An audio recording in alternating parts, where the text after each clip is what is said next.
네, 국회에서는 대통령실에 대한 국정감사가 진행되고 있습니다. 여야는 이태원 참사에서 드러난 재난 대응의 문제점을 집중적으로 지적했는데요. 네, 미묘한 입장차도 보였습니다. 국회에 나가 있는 취재 기자 연결해 보겠습니다. 김보용 기자. 네, 여야는 이태원 참사의 책임 소재를 두고 시각차를 보였습니다. 국민의힘은 이임재 전 용산경찰서장과 류미진 당시 서울경찰청 상황관리관을 책임자로 지목하면서 이들은 문재인 정부에서 임명된 인사라고 강조했습니다. 반면 민주당은 대통령실을 비롯해 정부와 서울시, 용산구 등 어느 한 곳도 제대로 대응하지 못했다면서 현 정부의 책임을 부각했습니다. 그러면서 국민의 안전을 지키지 못한 책임으로 이상민 행정안전부 장관과 한덕수 국무총리를 경질해야 한다고 강하게 압박했는데요.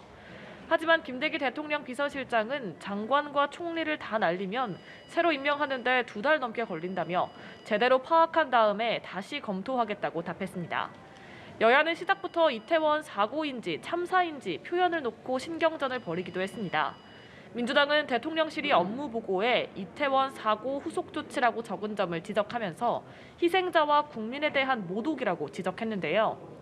국민의힘은 일부 민주당 의원들도 사고라는 표현을 썼었다면서 용어까지 정쟁으로 삼는다고 받아쳤습니다.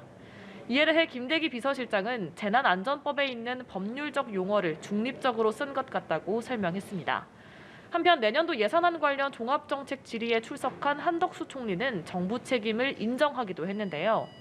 한 총리는 민주당 전해숙 의원이 국가 책임을 추궁하자 용산 쪽에 치안 담당하는 분들이 제대로 대응을 못했다면서 분명히 국가는 없었던 것이라고 답했습니다.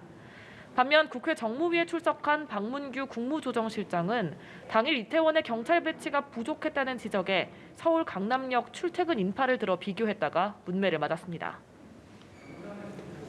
네, 그리고 여야는 이태원 참사 원인 규명을 위한 국정조사를 놓고도 계속 충돌하고 있습니다. 이 소식도 함께 전해주시죠.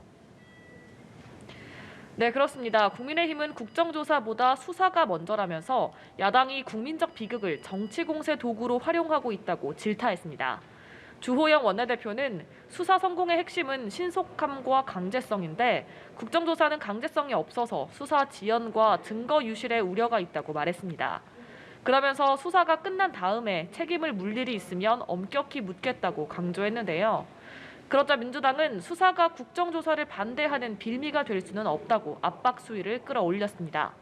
박홍근 원내대표는 수사와 국정조사, 특검이 동시에 진행된 경우도 차고 넘친다면서 여당의 국정조사 수용을 촉구했습니다. 또 여당이 경찰 책임론을 부각하는 것을 꼬리 자르기로 규정하고 한 총리를 경질하라는 등의 요구는 정치 공세가 아니라 희생자에 대한 도리라고 강조했습니다. 민주당은 여당이 오늘까지 입장을 바꾸지 않는다면 내일 야권이 연대해 국정조사 요구서를 제출하겠다는 계획입니다. 지금까지 국회에서 전해드렸습니다.